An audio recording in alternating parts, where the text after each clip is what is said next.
여러분, 오늘 우리가 다루는 주제는 그냥 가십이 아닙니다. 이것은 21세기 전쟁의 새로운 얼굴입니다. 총 한 발, 미사일 한 발도 발사되지 않았지만 태평양에서 미국 해군 전력의 절반이 마비되었습니다. 사람들은 이게 도대체 어떻게 가능하냐고 묻습니다. 그러나 답은 간단합니다.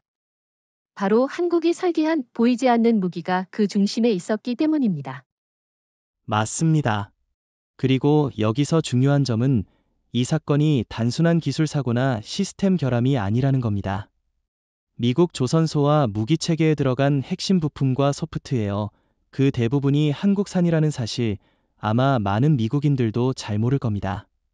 그러니까 이번 사태는 마치 미국이 스스로 만든 족쇄에 발이 묶인 셈이죠. 저는 여기서 한 가지 짚고 넘어가고 싶습니다. 2025년 현재 미국 대통령은 도널드 트럼프이고 그의 아메리카 퍼스트 노선은 동맹국에게 더 많은 방위비, 더 많은 양보를 요구합니다. 그런데 한국은 이 압박을 받아들이기보다는 독자적인 기술 전략 카드를 준비해왔다는 겁니다. 바로 그 카드가 이번 사건에서 빛을 발한 것이죠. 그런데 말이죠. 저는 여기서 일본과 중국 이야기를 안 할 수 없습니다. 일본의 시게루 이시바 총리는 이번 사태를 보고 공개적으로 한국의 기술 종속은 위험하다고 했습니다. 그런데 웃긴 건 일본 해상자위대의 일부 시스템도 한국산 전자부품에 의존하고 있다는 사실입니다. 그 말은 곧 필요하다면 일본의 군사 네트워크도 얼마든지 조용히 꺼버릴 수 있다는 뜻이죠. 중국은 어떻습니까? 시진핑 정부는 이번 사태를 미국 해군의 굴욕이라고 부르면서 은근히 즐기는 분위기입니다. 그러나 중국이 간과하는 게 하나 있죠. 한국이 가진 반도체 AI 레이더 통합 기술은 중국이 아무리 복제하려 해도 못 따라온다는 겁니다. 결국 이 기술적 격차가 바로 한국이 총 한 발 쏘지 않고도 전쟁 판세를 바꿀 수 있는 원동력입니다. 여기서 중요한 건 이번 사건이 전 세계에 주는 메시지입니다. 군사력이라는 게 더 이상 함포나 전투기 숫자로만 계산되지 않는다는 겁니다. 시스템, 네트워크, 데이터 흐름, 이걸 누가 장악하느냐가 진짜 힘이죠. 한국은 이미 그 핵심 스위치를 손에 쥐고 있었습니다. 맞습니다. 저는 이걸 침묵의 억제력이라고 부르고 싶습니다. 그리고 이 억제력은 단순히 미국을 겨냥한 게 아니라 일본, 중국, 그리고 한국을 얕잡아 보던 모든 세력에 대한 경고입니다. 우리는 필요할 때 당신들의 함대를 바다 위 철덩어리로 만들 수 있다는 경고죠. 하지만 여기서 한 가지 의문이 생깁니다. 이런 능력을 공개적으로 사용하면 미국과의 관계가 돌이킬 수 없을 정도로 나빠지지 않을까요? 그 부분은 다음에 깊이 다뤄보겠습니다. 그러나 한 가지만 확실히 해둘게요. 이번 사건은 단순한 관계 악화 문제가 아니라 힘의 구조를 재편하는 사건입니다. 한국이 이제는 기술과 전략으로 미국조차 움직일 수 있다는 사실을 전 세계가 처음으로 똑똑히 본 순간이었습니다. 이 사건을 제대로 이해하려면 먼저 한미 관계의 최근 흐름을 짚어봐야 합니다. 표면적으로는 여전히 혈맹이라고 하지만 물밑에서는 완전히 다른 흐름이 흘러왔어요. 특히 트럼프 대통령이 재집권한 뒤로 방위비 분담금 협상에서부터 시작해 첨단 무기 개발 협력에 이르기까지 미국은 한국을 전략적 파트너라기보다는 경제적 부담을 짊어질 하위 파트너로 보는 경향이 강해졌습니다. 맞아요. 트럼프 대통령은 노골적으로 한국이 더 내야 한다. 미군 주둔은 미국의 호의가 아니라 서비스라는 식으로 말하죠. 하지만 정작 미국이 한국의 기술과 부품에 얼마나 의존하고 있는지는 철저히 숨깁니다. 심지어 미 해군의 이지스 전투체계 일부 모듈, 위성통신 칩셋까지도 한국에서 만들어진 건데 말이죠. 그렇죠. 저는 이걸 숨겨진 역전 현상이라고 봅니다. 냉전 시절엔 한국이 미국의 기술과 무기에 의존했지만 2020년대 들어서는 미국이 한국의 핵심 기술 없이는 전략 무기를 100% 운용하기 어렵게 된 상황이 벌어졌습니다. 이 변화가 워싱턴의 심경을 건드린 겁니다. 여기서 일본과 비교하면 더 흥미롭습니다. 일본은 미국과의 동맹을 거의 맹목적 복종 수준으로 유지합니다. 시게루 이시바 총리는 미국의 요구를 거부하기보다는 오히려 더 많은 군사 구매 계약을 체결하려고 하죠. 반면 한국의 이재명 대통령은 동맹은 대등해야 한다는 입장을 분명히 합니다. 이 차이가 결국 미국 입장에서 한국을 다루기 어려운 상대로 만드는 거죠. 중국과의 관계도 변수입니다. 시진핑 정부는 한국을 미국 진영에서 빼오고 싶은 카드로 보고 경제 문화 교류를 늘리려고 했습니다. 그러나 한국은 중국의 의도를 간파하고 공급망 재편을 통해 전략적 거리를 두고 있죠. 미국 입장에서 보면 한국은 중국 편도 아니고 완전히 미국 편도 아닌 그야말로 자기 길을 가는 국가가 된 겁니다. 그런데 이런 독자 노선이 미국을 불안하게 만드는 이유는 단순히 정치적인 게 아닙니다. 군사 경제 기술이 동시에 엮여 있기 때문이죠. 예를 들어 한국이 반도체 수출 규제를 살짝만 바꿔도 미국 해군의 전자전 장비 생산 일정이 지연됩니다. 이런 힘을 가진 동맹국은 전 세계에서 한국이 유일합니다. 여기서 재미있는 질문 하나 던져봅시다. 만약 일본이 이런 카드, 즉 미국을 좌지우지할 수 있는 기술 지렛대를 가졌다면 어떻게 했을까요? 저는 장담합니다. 일본은 절대 쓰지 못했을 겁니다. 워낙 미국 눈치를 보고 군사 주권도 거의 없으니까요. 그런데 한국은 다릅니다. 6.25 전쟁, IMF 위기, 미중 무역 전쟁 등 위기를 거치면서 스스로를 지킬 수 있는 카드를 언제든 꺼낼 준비를 해왔어요. 이번 사건은 그 준비가 실제로 발휘된 첫 사례입니다. 결국 미국이 가장 두려워하는 건 한국이 자신들의 의도와 무관하게 독자적인 결정을 내리는 순간입니다. 과거엔 미국이 안 된다고 하면 멈췄지만 이제는 우리가 필요하니까라는 논리로 밀어붙이죠. 그리고 이게 바로 한미 간 물밑 긴장의 본질입니다. 네. 그리고 그 긴장은 결코 일시적인 게 아닙니다. 공급망, 기술, 무기, 외교, 인의 축이 얽혀 있는 한 한국과 미국은 표면적으로 웃으면서도 속으로는 끝없는 힘겨루기를 할 수밖에 없어요. 이번 사건은 그 힘겨루기가 잠시 수면 위로 드러난 것뿐입니다. 이번 사태의 핵심은 총도, 미사일도 아닙니다. 바로 공급망 지배라는 보이지 않는 무기입니다. 쉽게 말해 전투함, 전투기, 잠수함이 움직이는데 필요한 핵심 부품과 소프트웨어를 누가 통제하느냐의 문제죠. 그리고 그 통제권을 한국이 쥐고 있다는 게 이번 사건의 본질입니다. 그렇죠. 예를 들어 미국 해군 이지스 구축함의 레이더 모듈 중 일부는 한국 기업이 설계하고 생산합니다. 겉으로는 미국산 무기로 표기되지만 내부 센서, 신호 처리 칩, 그리고 데이터 암호화 알고리즘은 한국 기술이죠. 그러니까 겉껍질은 미국 것이지만 심장은 한국이 만든 셈입니다. 이게 단순한 부품 납품이 아니라는 게 중요합니다.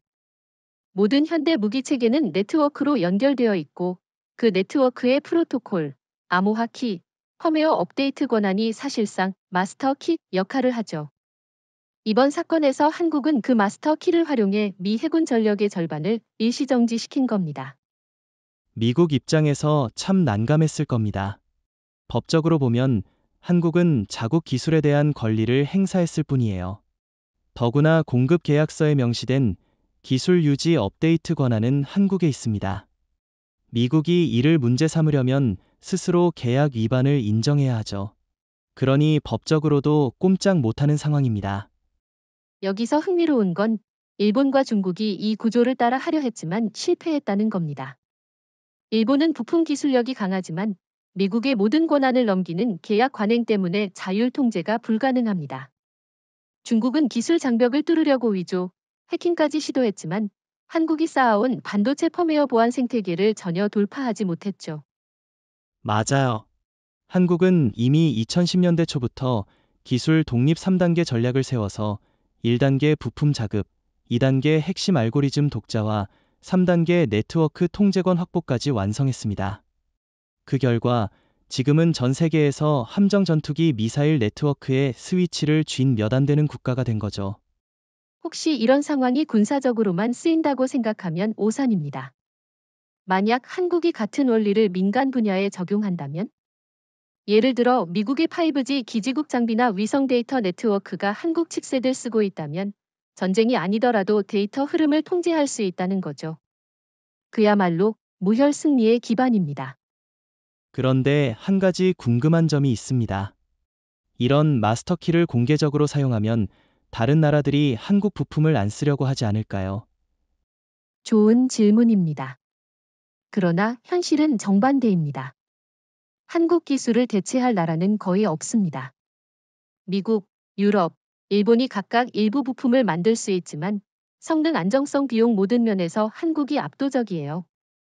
게다가 군사 분야에서는 신뢰성과 보안이 절대적이기 때문에 검증된 한국산을 버리고 새 공급망을 만드는 건 시간 비용 모두 막대하게 듭니다. 결국 이번 사건은 한국이 보이지 않는 무기를 실전에서 입증한 사례네요. 총성이 울리지 않아도 반도체와 소프트웨어가 전장을 지배한다는 걸 보여준 겁니다. 맞습니다. 그리고 이것이야말로 미국이 한국을 대할 때 말투가 달라질 수밖에 없는 이유입니다. 무기를 사는 나라인 줄 알았던 한국이 알고 보니 무기의 심장을 만드는 나라였다는 걸 깨달았으니까요. 이번 사건에서 가장 극적인 장면은 바로 원격 기술 잠금이 발동된 순간이었습니다. 미 해군의 핵심 전투함들이 태평양 곳곳에서 작전을 수행하던 중 갑자기 레이더 화면이 멈추고 통신 네트워크가 먹통이 됐죠. 함정 내부에서는 경보음이 울렸지만 원인을 찾지 못했습니다. 그 순간 이미 한국에서 발신된 암호화 명령이 장비를 대기 모드로 전환시킨 상태였으니까요.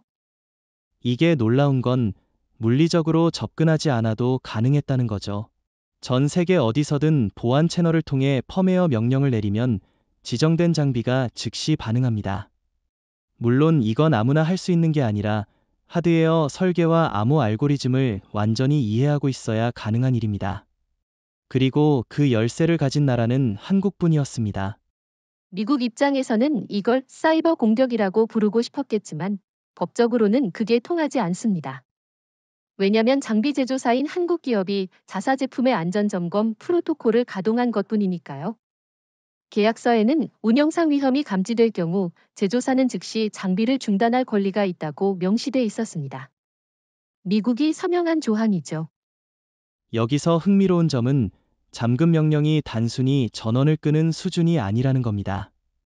일부 시스템은 센서 데이터만 차단해도 사실상 전투 불능 상태가 됩니다. 예를 들어 이지스함의 SPY-1D 레이더가 표적 정보를 못 받으면 미사일 발사 자체가 불가능합니다. 한국은 바로 이 목줄을 잡고 있었습니다. 저는 이 장면을 보고 과거 이라크 전쟁 때 미국이 GPS 신호를 제한해서 이라크군의 미사일이 제대로 날아가지 못하게 한 사례가 떠올랐습니다. 하지만 이번에는 역전됐죠. 그때 미국이 했던 일을 이제 한국이 미국이 할 수 있게 된 겁니다. 완전히 조용히, 그러나 결정적으로. 그렇다면 왜 하필 지금 이 카드를 꺼냈을까요? 저는 두 가지 이유가 있다고 봅니다. 첫째, 한국에 대한 미국의 군사경제 압박이 도를 넘었기 때문입니다. 둘째, 주변국 특히 일본과 중국에 우리가 가진 힘을 보여줄 필요가 있었기 때문이죠. 맞습니다. 일본의 시게로 이시바 총리는 이 사건 직후 비공개 회의에서 한국과의 군사 협력에서 기술 의존도를 줄이라고 지시했다고 합니다. 하지만 이미 늦었습니다. 일본 해상자위대의 대잠수함 헬기 일부, 해상 레이더 시스템도 한국산 부품과 소프트웨어를 쓰고 있으니까요. 중국도 가만히 있지 않았습니다. 시진핑 정부는 이번 일을 분석하며 한국이 미국을 상대로 기술 무력화를 시도했다면 중국을 상대로도 가능하다는 결론을 내렸다고 합니다. 이건 중국 입장에서 상당히 껄끄러운 시나리오죠. 그동안 중국은 미국만이 기술 패권을 행사할 수 있다고 생각했는데 이번 사건으로 그 인식이 깨졌습니다. 여기서 중요한 건 한국이 잠금 기술을 정치적 무기로 사용한 게 아니라 전략적 억제력으로 활용했다는 점입니다. 실제로 잠금은 몇 시간 만에 해제됐지만 그 몇 시간이면 충분했습니다. 미국과 동맹국, 그리고 전 세계 군사 분석가들이 한국의 힘을 똑똑히 봤으니까요. 그러니까 이번 사건은 단순한 방어 조치나 시위가 아니라 명확한 메시지였네요. 우리를 함부로 압박하지 마라. 우리는 전장을 바꾸는 열쇠를 갖고 있다라는 메시지. 그렇죠. 그리고 이 메시지는 앞으로 수십 년간 한미 관계, 더 나아가 동아시아 군사 균형에 영향을 미칠 겁니다. 왜냐면 한 번 보여준 힘은 다시 숨길 수 없으니까요. 이번 사건에서 기술 잠금 자체보다 더 무서운 건 그로 인해 발생한 위력의 공백입니다. 미국 해군은 단 몇 시간 만에 태평양 작전 구역에서 절반의 전력이 사라진 것 같은 상황을 맞이했죠. 그 순간 미국의 동맹국들은 만약 이게 전쟁 중이었다면 이라는 상상을 하게 됩니다. 이것이 바로 심리전의 핵심입니다. 맞아요. 저는 이번 상황을 조용한 핵폭발이라고 부르고 싶습니다. 실제 폭발은 없었지만 충격파는 전 세계에 퍼졌죠. 일본, 호주, 필리핀 같은 미국 동맹국들이 즉시 자체 군사회의를 소집했고 중국과 러시아는 정보 분석팀을 가동했습니다. 그만큼 파장이 컸다는 얘기입니다. 그런데 여기서 한국의 전략이 절묘합니다. 기술 잠금이 걸린 시간은 몇 시간이었고 곧바로 해제됐지만 그 짧은 공백이 미국 해군의 무적 이미지를 무너뜨렸습니다. 심리전에서 가장 중요한 건 상대의 자신감을 무너뜨리는 거죠. 이번 사건은 바로 그 효과를 냈습니다. 일본 반응이 특히 흥미롭습니다. 시게루 이시바 총리는 공식적으로는 미국과의 공조를 강화해야 한다고 했지만 비공식 회의에서는 한국 기술 의존도를 낮출 방안을 검토하라고 지시했다고 하죠. 그러나 문제는 이미 일본의 주요 무기 체계가 한국산 핵심 부품에 의존하고 있다는 겁니다. 줄이고 싶어도 줄일 수 없는 상황이죠. 중국도 비슷합니다. 시진핑 정부는 이번 일을 미국 해군 굴욕이라고 보도하면서 내부적으로는 불안감을 드러냈습니다. 왜냐하면 중국 해군의 일부 신형 레이더 시스템과 전자전 장비가 간접적으로 한국 기술에 연결돼 있기 때문이죠. 중국이 아무리 자립을 외쳐도 공급망 현실은 그렇게 단순하지 않습니다. 저는 이번 사건이 군사 분야를 넘어 외교 전선에서도 큰 파장을 일으켰다고 봅니다. 특히 동남아 국가들이 미국보다 한국을 더 신뢰하는 분위기가 형성되고 있어요. 왜냐하면 필요할 때 조용히 판을 바꿀 수 있는 힘을 가진 나라가 전통적 군사 강국보다 더 믿음직하다고 보는 거죠. 심리전에서 중요한 건 과시와 억제의 균형입니다. 한국은 이번에 힘을 과시했지만 동시에 우리가 원하면 이렇게 할 수 있다는 메시지를 남기고 물러섰습니다. 이건 핵무기를 가진 나라가 시험 발사만 하고 실제 사용은 하지 않는 전략과 비슷합니다.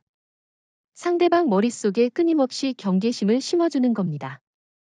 그렇다면 이 심리전의 승자는 누구일까요? 미국은 기술적으로는 잠금을 해제했지만 동맹국 신뢰는 크게 잃었고 중국과 러시아는 한국이라는 변수를 새롭게 경계하게 됐습니다. 저는 결국 한국이 유일한 승자라고 봅니다. 힘을 과시하면서도 전면 충돌은 피했으니까요. 동의합니다. 그리고 앞으로 이 심리적 효과는 더 커질 겁니다. 한번 무력화된 이미지는 쉽게 회복되지 않으니까요. 미국 함대가 아무리 강하다고 해도 한국이 잠그면 멈출 수 있다는 생각이 장교들 머릿속에서 지워질 수 있을까요? 절대 불가능하죠. 결국 이번 사건은 총 한 발 쏘지 않고도 미국의 군사 신뢰도와 국제적 위상을 흔들어 놓은 사례입니다. 그리고 그것이 바로 한국이 21세기 전쟁에서 보여준 새로운 승리 방식입니다. 이번 사건이 특히 흥미로운 이유는 한국이 한 행동이 국제법적으로나 계약적으로 완벽하게 합법이었다는 점입니다. 많은 사람들이 미국 해군을 무력화시킨 게 불법 아니냐고 묻지만 실제로는 미국이 직접 서명한 계약 조항에 따라 진행된 겁니다. 맞아요. 군사 장비 계약이라는 게 단순히 물건을 사고 파는 수준이 아닙니다. 각종 유지 보수, 소프트웨어 업데이트, 보안 점검 권한까지 세세하게 규정돼 있죠. 이번 사건에서 한국 기업은 시스템 안전 점검 절차를 가동했을 뿐입니다. 계약서에는 위험이 감지될 경우 제조사가 장비 운용을 중단할 수 있다고 명시돼 있었고, 미국은 이를 승인했습니다. 여기서 중요한 건 이런 조항이 결코 우연히 들어간 게 아니라는 겁니다. 한국은 10년 넘게 군수기술 계약에서 업데이트 권한과 암호키 관리권을 반드시 확보하도록 했습니다. 겉으로 보기엔 유지보수를 위한 조치 같지만 사실상 원격 제어권을 의미하죠. 그렇죠. 일본은 이런 조항을 미국과의 계약에서 절대 넣지 못합니다. 왜냐하면 미국이 동맹 신뢰를 이유로 모든 핵심 권한을 가져가니까요. 하지만 한국은 다릅니다. 방위산업 기술의 자립을 선언하고 부품 소프트웨어에 대한 지적재산권을 절대 양도하지 않는 정책을 고수해왔죠. 이게 이번 사건에서 결정적인 방패가 됐습니다. 미국 입장에서 이번 상황이 난처한 건 법적으로 한국을 제재할 근거가 없다는 겁니다. 오히려 계약 위반을 주장하려면 미국 스스로 과거에 서명한 내용을 부정해야 하죠. 그렇게 되면 다른 동맹국과의 계약 신뢰까지 무너질 수 있으니 결국 강경 대응을 못하는 겁니다. 이건 단순히 방산 계약만의 문제가 아닙니다. 인공지능, 반도체, 우주항공 분야에서도 비슷한 구조가 적용됩니다. 예를 들어 한국이 설계한 위성 제어 소프트웨어를 쓰는 나라라면 계약 조항에 따라 한국이 업데이트를 중단하거나 제한할 수 있습니다. 이건 사실상 기술적 주권이죠. 여기서 하나 물어봅시다. 만약 중국이나 러시아가 이런 조항을 가진 계약을 체결하려 했다면 미국이 허락했을까요? 절대 안 했을 겁니다. 그런데 한국에는 허락했습니다. 이유는 간단합니다. 과거에는 한국이 그만큼 신뢰받았고 동시에 우리 기술 없이는 안 된다는 자부심이 없었기 때문이죠. 하지만 세월이 지나면서 그 조항이 전략적 무기로 변신한 겁니다. 그래서 저는 이번 사건을 계약의 역습이라고 부르고 싶습니다. 평범해 보이는 유지보수 조항 하나가 세계 최강 해군의 작전 능력을 무력화시킬 수 있는 무기가 될 줄 누가 알았겠습니까? 결국 한국은 법을 지키면서도 필요할 때 상대를 압박할 수 있는 기술 계약 두 가지 무기를 모두 확보한 셈입니다. 이건 총성 없는 전쟁에서 가장 이상적인 조건이죠. 이번 사건 직후 미국이 가만히 있을 리 없었죠. 트럼프 대통령은 백악관 국가안보회의 NSC를 긴급 소집하고 한국의 행위를 즉각 조사하고 필요한 대응을 준비하라고 지시했습니다. 하지만 문제는 한국이 이미 모든 반격 시나리오를 예상하고 방패를 준비해놨다는 겁니다. 그 방패라는 게 구체적으로 뭔가요? 군사적 방어 말고 외교 법률적인 장치도 포함됩니까? 포함됩니다. 첫째, 기술적 차원에서 한국은 잠금 명령이 발동되기 전부터 모든 서버와 암호키를 군사민간 이중 보안망으로 분산 저장했습니다. 미국이 사이버 공격을 시도해도 무력화할 수 없는 구조죠. 둘째, 법률적 차원에서는 국제계약법과 지적재산권 협정을 근거로 정당한 기술 주권 행사임을 입증할 자료를 이미 준비해뒀습니다. 그러니까 미국이 제재를 시도하면 오히려 국제사회에서 계약 신뢰를 깨뜨린 나라로 몰릴 수 있다는 거군요. 맞습니다. 게다가 한국은 이번 사태가 일어나기 전 유럽연합, 동남아, 중동 등 주요 무기 수입국과 기술 신뢰 협약을 체결해놨습니다. 이 협약의 핵심은 공급망의 안전성과 기술 소유권을 보장한다는 조항인데 이게 사실상 국제적 지지망 역할을 했죠. 그런데 미국이 군사적으로 보복하는 가능성은 없었을까요? 예를 들어 한반도 주변에서 군사훈련을 확대한다든가. 물론 있었습니다. 그러나 한국은 이미 군사적으로도 대비책을 마련해뒀습니다. 미국 해군이 한반도 주변에 전개하려면 한국 해군 기지와 정보망을 일정 부분 사용해야 합니다. 그런데 그 정보망 상당수가 한국 독자 시스템입니다. 즉, 미국이 한국을 자극할수록 자기가 필요한 지원을 잃게 되는 구조죠. 일본이 이런 틈을 이용해 미국 편에 더 서려고 하지 않았나요? 시게로 이시바 총리가 그런 시도를 했습니다. 미국에 일본이 대신 더 많은 기술 지원을 하겠다고 제안했죠.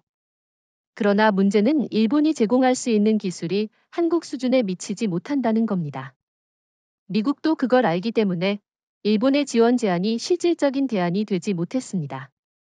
중국은요? 시진핑 정부가 이번 기회를 이용해서 한국을 압박하려 하진 않았나요? 중국은 오히려 조심스러웠습니다. 이번 사건을 계기로 한국의 기술력이 미국 함대를 무력화시킬 수 있다는 걸 알았기 때문에 공개적으로 압박하기보다 조용히 협력 제한을 늘렸죠. 예를 들어 반도체 원자재 공급을 안정적으로 보장하겠다는 메시지를 비공식적으로 전달했습니다. 하지만 한국은 이에 쉽게 넘어가지 않았습니다. 결국 미국의 반격 가능성은 여러 형태로 존재했지만 한국이 기술, 외교, 군사 세 가지 축을 모두 방패로 세워놨기 때문에 실질적인 타격은 주지 못한 셈이군요. 그렇습니다. 저는 이번 사건을 이중 삼중 방패 전략이라고 부르고 싶습니다.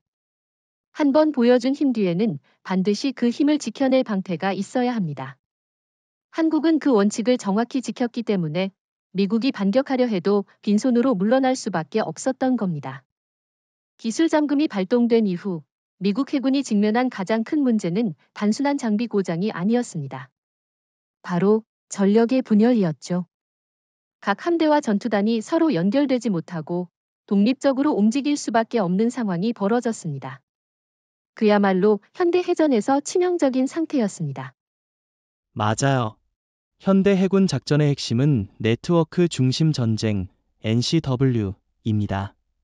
항모전단, 구축함, 잠수함, 해상 초계기까지 하나의 전투망으로 묶여야 최대 효율을 발휘합니다. 그런데 이번 사건으로 인해 미 해군은 마치 1980년대식 각자 도생 체제로 돌아간 셈이었죠. 예를 들어 제7함대 소속의 한 항공모함 전단은 당시 남중국해에서 훈련 중이었는데 이지스 구축함과의 데이터 링크가 끊기면서 항모가 자체 레이더와 함재기 정찰에만 의존해야 했습니다. 문제는 그 레이더마저 한국산 모듈에 의존했기 때문에 해상 탐지 범위가 제한됐다는 겁니다. 그렇게 되면 작전 효율이 최소 40% 이상 떨어집니다. 그리고 미 해군이 그 상황을 다른 나라에 숨기려 해도 주변에 있는 중국과 러시아 정보함이 다 보고 있었을 겁니다. 특히 중국 해군은 이 기회를 놓치지 않고 대만 인근 해역에서 함정을 과감하게 전개했죠. 이게 심리적으로도 큰 타격이었습니다. 미 해군 장교들은 평생 훈련을 통해 우리는 언제나 연결되어 있다는 확신을 가지고 있었는데 이번 사건으로 그 믿음이 깨졌습니다. 심지어 일부 장교들은 한국의 도움 없이는 작전이 불가능하다는 말을 내부 보고서에 적었다고 합니다. 여기서 흥미로운 건 한국이 실제로 미 해군 함정에 손상을 입히거나 데이터를 훔친 게 아니라는 겁니다. 단지 연결을 차단했을 뿐인데 효과는 전투 불능 수준이었죠. 이건 현대 군사에서 연결망 장악이 얼마나 중요한지 보여주는 대표 사례입니다. 일본 해상자위대도 이 사건을 보고 충격을 받았습니다. 그들은 미 해군과 거의 동일한 전술 네트워크 구조를 사용하기 때문에 만약 같은 방식으로 차단된다면 전력 분열이 불가피하다는 걸 깨달았죠. 그래서 일본 내부에서는 한국산 부품을 전량 교체해야 한다는 주장까지 나왔지만 현실적으로 불가능합니다. 예산, 시간, 기술 세 박자가 안 맞거든요. 중국은 이번 상황을 철저히 연구했습니다.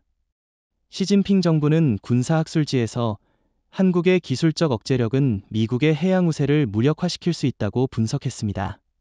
흥미로운 건 중국이 이걸 모방하려고 해도 부품 신뢰성과 국제 공급망 신뢰도가 없기 때문에 성공 가능성이 거의 없다는 점이죠. 결국 이번 사건은 미국 해군 전력의 절반이 하드웨어로는 그대로였지만 네트워크가 끊기면서 실질적으로 무용지물이 된 상황을 보여줬습니다. 그리고 한국은 총 한 발 쏘지 않고 그 효과를 만들어냈죠. 이것이야말로 21세기 해전의 새로운 승리 방식입니다. 저는 앞으로 미국이 한국을 대할 때 단순히 무기 구매국이나 동맹국이 아니라 네트워크 생명줄을 쥔 국가로 인식하게 될 거라고 봅니다. 그리고 이 인식 변화가 동아시아 군사 균형에 엄청난 파급력을 미칠 겁니다. 이번 사건의 여파는 단순히 미 해군을 혼란에 빠뜨린 것에서 끝나지 않았습니다. 가장 중요한 건 동북아와 태평양역 내의 군사 외교 균형이 완전히 재조정됐다는 점이죠. 이제 한국은 더 이상 지역 내 중간 강국이 아니라 판 자체를 바꿀 수 있는 게임 체인저로 자리매김했습니다.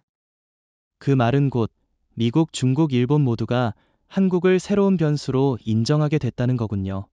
사실 지금까지 동아시아 안보 논의에서 중심축은 미중 대결이었고, 일본은 그 사이에서 미국 편을 드는 역할을 해왔죠.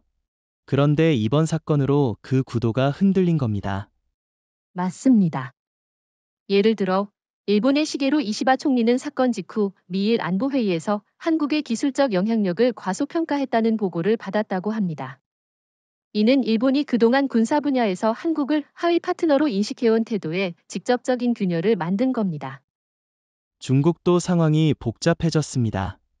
시진핑 정부는 이번 사건을 계기로 한국이 미국 진영에 속하면서도 독자 행동을 할 수 있는 전략적 자율권을 가진 국가라는 걸 깨달았습니다. 그건 중국 입장에서 위협이자 기회죠. 그래서 중국은 한국을 직접 압박하기보다는 경제 문화 채널을 통해 유연하게 접근하려 하고 있습니다. 동남아와 오세아니아 지역도 흥미로운 반응을 보였습니다. 필리핀, 베트남, 호주 같은 나라들은 미국의 절대적 군사 신뢰가 흔들린 걸 목격했죠. 그러자 자연스럽게 한국이 제공하는 군사기술 협력이 더 안정적일 수 있다는 생각을 하게 된 겁니다. 특히 필리핀은 이미 FA-50 전투기 도입 이후 만족도가 높았는데 이번 사건을 계기로 해상 감시 레이더 계약도 한국과 논의 중이라고 합니다. 그렇다면 이번 사건은 군사적 효과뿐 아니라 방산 수출과 외교 관계에도 장기적인 이익을 준 셈이네요. 미국의 영향력이 약해진 자리를 한국이 메우는 구조가 형성되는 거죠. 정확합니다. 그리고 이것이야말로 이번 사건의 숨은 전략적 목표였다고 봅니다. 한국은 굳이 미국과 정면 충돌할 필요 없이 한 번의 기술 시위만으로 주변국들의 시선을 끌고 신뢰를 얻었습니다. 그 결과 영내에서 한국의 협상력과 발언권이 대폭 강화됐죠. 그런데 이런 상황이 오래 갈까요?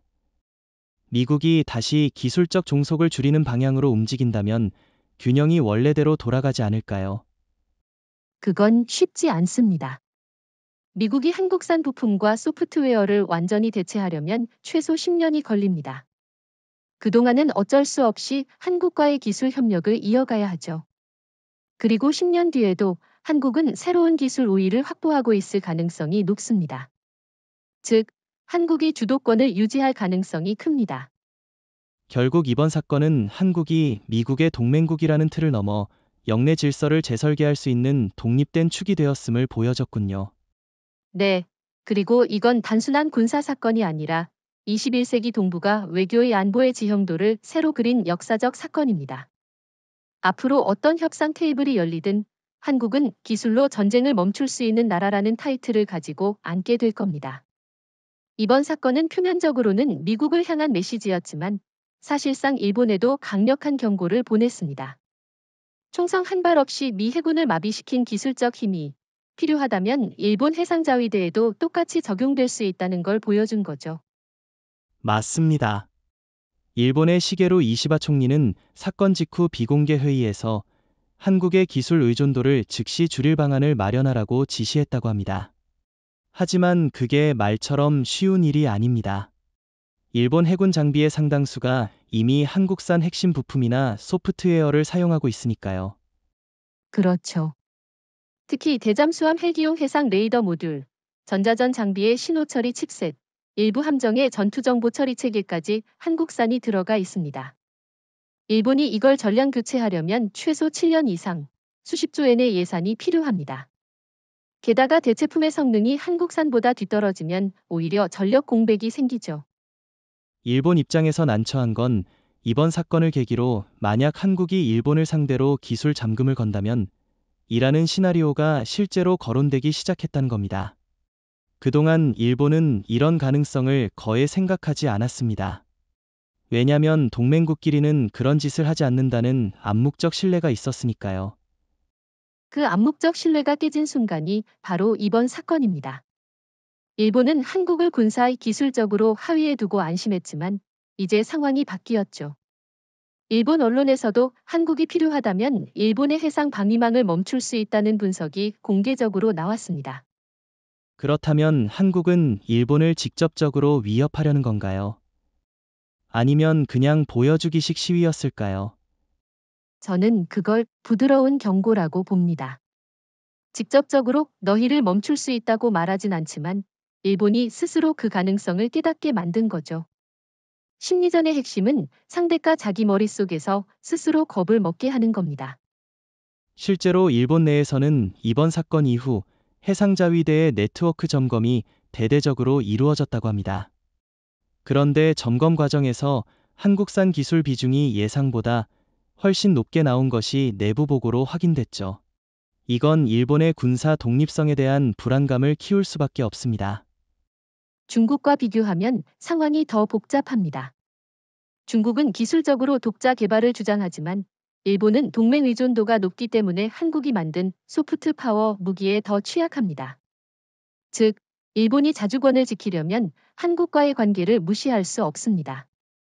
결국 이번 사건은 일본이 군사적으로 한국을 함부로 도발하기 어려운 구조를 만든 셈이군요.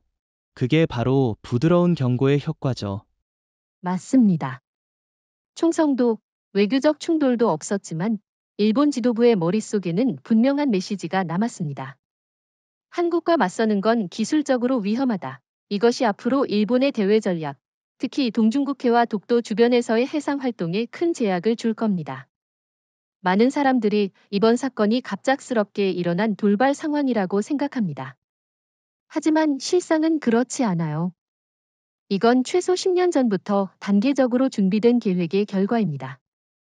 단 한 번의 버튼 클릭을 위해 수년간의 설계, 계약, 기술 축적이 필요했죠. 그럼 이 계획은 언제, 어디서부터 시작된 건가요? 시작은 2010년대 초반입니다. 당시 한국 방산업계와 정부는 미국과의 무기 공동개발 계약에서 기술 업데이트 권한과 암호키 관리권을 반드시 확보하는 방침을 세웠습니다. 단순히 부품을 만드는 하청업체가 아니라 전체 시스템의 핵심을 쥐는 구조로 바꾼 거죠. 그때는 미국이 왜 그걸 허용했을까요?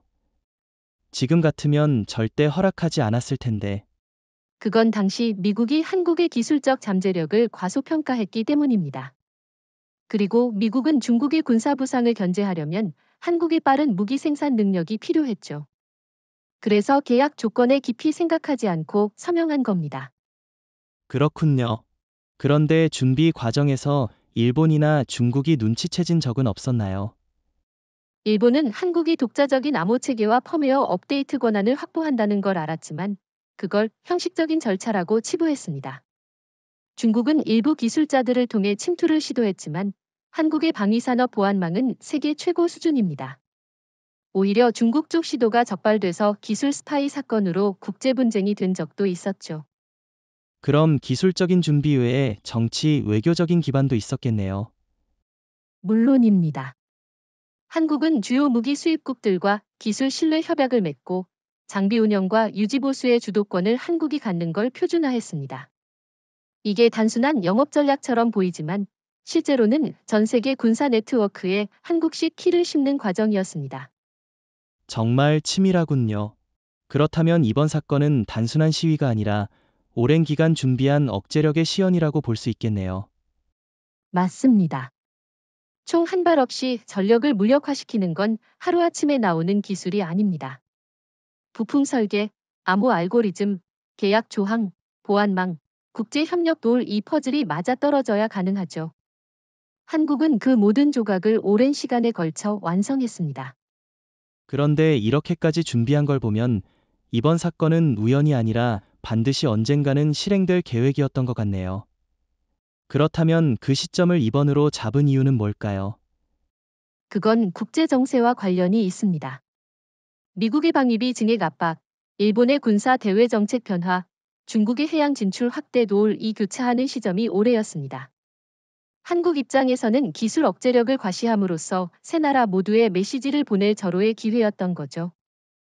결국 이번 사건은 즉흥적인 기술 사용이 아니라 10년 넘게 쌓아온 전략 자산의 완벽한 실행이라고 봐야겠네요. 네, 그리고 그게 바로 한국의 진짜 힘입니다. 준비 없는 힘은 한순간에 불꽃으로 사라지지만 계획된 힘은 역사를 바꿉니다. 기술 잠금 사건이 발생하자 워싱턴은 말 그대로 패닉 상태에 빠졌습니다. 백악관, 국방부, 해군본부가 동시에 비상 모드로 들어갔죠. 트럼프 대통령은 국가안보회의, NSC를 긴급 소집했고 회의실 안에서는 이게 사이버 공격인지 아니면 내부 계약상의 문제인지부터 혼란이 시작됐습니다.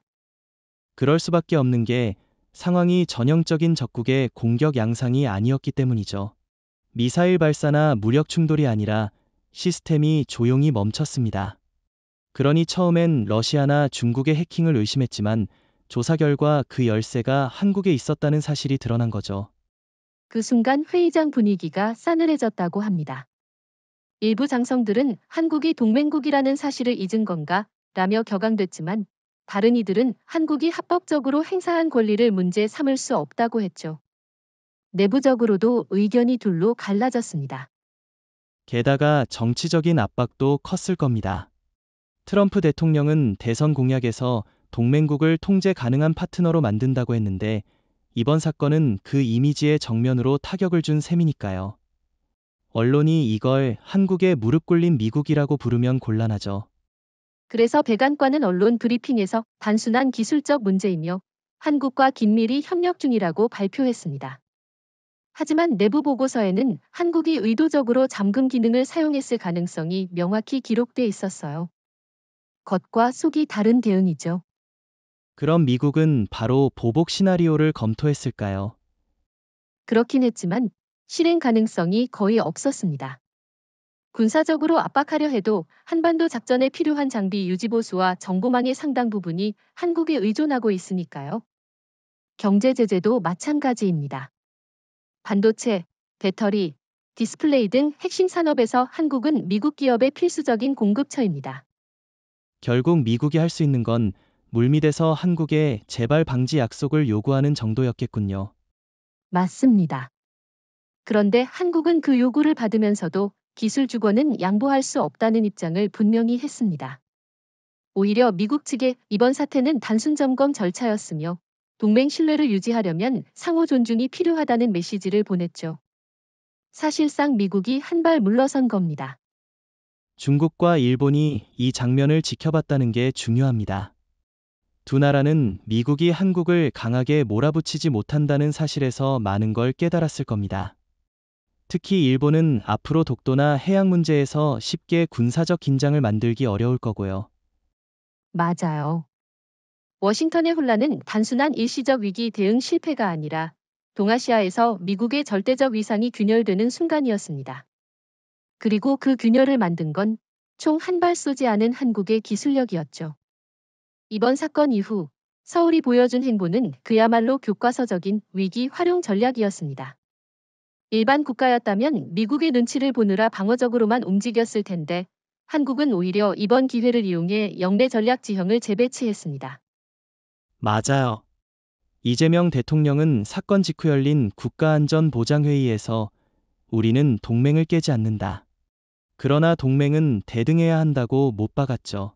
이건 미국뿐 아니라 일본, 중국에도 던진 메시지였습니다. 한국이 더 이상 누군가의 그림자 속에서 움직이지 않는다는 선언이었죠. 그리고 바로 이어서 한국은 아세안 방위장관 회의, 태평양 도서국 정상회의, 그리고 중동 군수산업 박람회의 대표단을 파견했습니다. 이건 단순 외교 일정이 아니라 기술 독립국으로서 한국의 브랜드를 강화하는 수순이었습니다. 특히 필리핀과 베트남은 해군 감시 레이더와 무인기 계약을 한국과 체결하겠다고 발표했죠. 그런데 미국은 이런 움직임을 불편하게 생각하지 않았나요? 물론 내부적으로는 견제 심리가 있었겠지만 이번 사건 이후 미국은 공개적으로 한국을 비난하기 어려운 상황이었습니다. 그 대신 한미 기술 협력 강화를 위한 공동위원회를 제안했죠. 그러나 이 위원회의 구조를 보면 실질적인 주도권은 한국이 쥐고 있었습니다. 일본의 반응은 어땠나요? 일본은 한동안 침묵했습니다. 시게로 이시바 총리가 내부적으로 한국의 기술적 우위와 외교적 확장을 경계하라는 지시를 내렸지만 공개적으로는 한일 협력을 강화하자는 발언을 했죠. 사실상 일본도 한국을 견제할 힘이 없다는 걸 인정한 셈입니다. 중국은 기민하게 움직였습니다. 시진핑 정부는 한국의 히토류 장기 공급 계약을 제안했고 일부 공동 연구 프로젝트를 열어두는 등 유화적인 태도를 보였죠. 하지만 한국은 전략적으로 거리를 유지했습니다. 공급망 다변화를 이미 완성한 상태였기 때문에 중국에 종속될 이유가 없었습니다. 결국 서울은 이번 사건을 통해 기술 주권을 지렛대로 삼아 미국, 중국, 일본 모두를 새로운 협상 구도로 끌어들인 거군요. 그렇습니다. 그리고 이건 단순한 외교가 아니라 군사, 경제, 기술이 결합된 복합 전략입니다. 이제 한국은 무기나 부품을 파는 나라를 넘어 전 세계 해양 방위 네트워크의 구조를 설계하는 나라가 됐습니다. 그게 바로 서울의 새로운 판세입니다. 앞으로 이 판세가 얼마나 오래 갈까요? 미국이 기술 자립을 달성하면 균형이 깨지지 않을까요? 균형이 깨지긴 어렵습니다.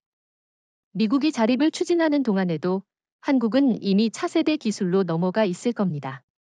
예를 들어 AI 기반 함정 자율운항, 위성 해상 네트워크 통합 같은 분야에서 한국은 이미 선두에 있습니다. 이번 사건은 그 선두 자리를 고착화시킨 결정적 계기가 됐죠. 사건이 벌어진 지 몇 주가 지나자 결국 미국은 현실을 직시할 수밖에 없었습니다. 처음엔 강경 대응을 외쳤지만 시간이 갈수록 한국의 기술 의존도가 얼마나 깊은지 다시 확인하게 된 거죠. 미국이 함부로 압박하면 이번 같은 잠금 사태가 재발할 가능성을 배제할 수 없습니다. 그래서 미국이 구체적으로 어떤 조치를 취했나요? 우선 공개적으로는 한미 동맹의 굳건함을 강조했습니다. 백악관 대변인이 나서서 이번 사안은 양국 간 기술 조율 과정에서 발생한 일시적 상황이라고 발표했죠. 하지만 비공개 채널에서는 한국 측에 향후 잠금 기능 사용을 자제해달라는 요청을 보냈습니다. 그렇다면 한국은 그 요청을 받아들였나요? 형식적으로는 재발 방지를 위해 협력하겠다고 답했지만 실제로는 기술 주권을 포기하지 않았습니다. 오히려 미국이 원하는 일부 보안 절차를 업데이트하면서도 한국이 키를 쥔 구조는 그대로 유지했죠. 미국이 받아들일 수밖에 없는 조건이었습니다. 미국 입장에서는 굉장히 불편했을 것 같네요. 동맹국에게 전략적 약점을 쥐이고 있다는 걸 인정하는 셈이니까요. 맞습니다. 하지만 더 불편한 건 이 사실이 일본과 중국에도 전해졌다는 겁니다. 특히 일본은 미국조차 한국을 함부로 못한다면 우리가 뭘 할 수 있겠나라는 분위기로 변했습니다. 중국은 오히려 한국과의 협력을 강화해야 한다는 쪽으로 움직였죠. 이건 사실상 외교적 승리네요. 미국은 체면을 지키려 했지만 실질적으로는 한 발 물러난 거니까요. 그렇죠. 미국은 이번 사건에서 두 가지를 배웠습니다. 하나, 현대전에서 기술 공급망을 장악한 국가는 동맹의 위계 질서를 바꿀 수 있다. 둘, 한국이 그 대표적인 사례라는 것. 그래서 이번 이후 미국은 한국을 동맹국 중 핵심 기술 파트너로 공식 지정했습니다. 그 지정이 단순한 외교적 수사에 그치지 않았나요? 아닙니다. 실제로 미국 해군은 차세대 함정 개발 프로젝트에 한국 기업을 핵심 참여자로 포함시켰습니다. 아이러니컬하게도 잠금 사태로 인해 한국의 입지가 더 강화된 셈이죠. 게다가 방위산업 공동개발 계약에서 한국이 제안한 기술 공유의 대등성 조항이 그대로 반영됐습니다. 결국 미국이 물러선 건 단순한 체면 문제가 아니라 자국의 군사력 유지와 직결된 생존 문제였군요. 맞습니다. 그래서 이번 사건은 기술로 만든 승리라고 불릴 만합니다. 전쟁도, 위협도, 제재도 없이 상대를 한 발 물러서게 만든 것. 이게 바로 21세기형 전략의 본질입니다. 이번 사건을 단순히 한미 간의 기술 갈등으로만 보면 절반만 보는 겁니다. 본질은 21세기 국제질서의 새로운 규칙이 드러났다는 거죠. 총도, 미사일도, 핵무기도 필요 없이 기술만으로 강대국의 전력을 무력화시킬 수 있다는 사실. 이게 이번 사건이 남긴 가장 큰 교훈입니다. 저도 동의합니다. 특히 한국이 보여준 건 군사력의 정의가 완전히 바뀌었다는 거죠. 과거엔 전투기 몇 대, 함정 몇 척이 힘의 척도였다면 이제는 데이터, 알고리즘, 공급망이 그 자리를 대신하고 있습니다. 한국은 이 세 가지를 모두 손에 쥔 몇 안 되는 나라입니다. 흥미로운 건 이 변화가 단순히 군사 영역에만 머무르지 않는다는 겁니다. 금융, 에너지, 통신 등 모든 분야에서 네트워크 장악력이 국가 안보의 핵심이 되고 있습니다. 이번 사건은 그걸 군사적으로 입증한 첫 사례라고 할 수 있죠. 그렇다면 앞으로 다른 나라들도 한국처럼 이 길을 가려고 할까요? 당연히 시도하겠지만 쉽지 않을 겁니다. 왜냐면 한국이 이번 위치에 오르기까지는 10년이 넘는 시간, 철저한 계획, 그리고 세계 최고 수준의 인재와 산업 기반이 필요했으니까요. 게다가 한국은 민주주의 국가로서 기술 신뢰도를 인정받았기 때문에 다른 나라들이 따라오더라도 국제사회에서 똑같은 신뢰를 받긴 어렵습니다. 결국 한국이 가진 건 단순한 기술력이 아니라 그 기술을 뒷받침하는 신뢰와 네트워크군요. 맞습니다. 이번 사건이 미국, 일본, 중국에 준 메시지는 단순합니다. 한국은 이제 조연이 아니라 주연이다. 동북아 전략의 테이블 위에서 한국을 빼고는 어떤 결정도 내릴 수 없다는 거죠. 그럼 이 사건의 결말은 뭘까요? 승자는 한국, 패자는 미국입니까? 저는 그렇게 단순히 보지 않습니다. 승패를 떠나 이번 사건은 힘의 구조가 변했다는 선언입니다. 한국이 한 번 보여준 능력은 앞으로 수십 년간 국제정치의 변수를 만들 겁니다. 미국은 한국을 다시 함부로 대할 수 없고 일본과 중국도 마찬가지죠. 마치 핵무기 보유국이 실제로 쓰지 않더라도 존재 자체만으로 전략적 영향력을 행사하는 것과 비슷하군요. 정확합니다. 그리고 이게 바로 21세기의 억제력입니다. 무력 대신 기술, 파괴 대신 제어. 한국은 이번 사건을 통해 그 새로운 교과서를 쓴 겁니다. 결국 이건 열린 결말이네요. 오늘은 미국이 물러섰지만 내일은 어떤 상황이 벌어질지 모릅니다. 다만 한 가지 확실한 건 이제 세계는 한국을 결코 과소평가하지 않을 거라는 거죠. 그게 바로 우리가 얻은 가장 큰 승리입니다. 이번 사건은 끝이 아니라 시작일 뿐입니다.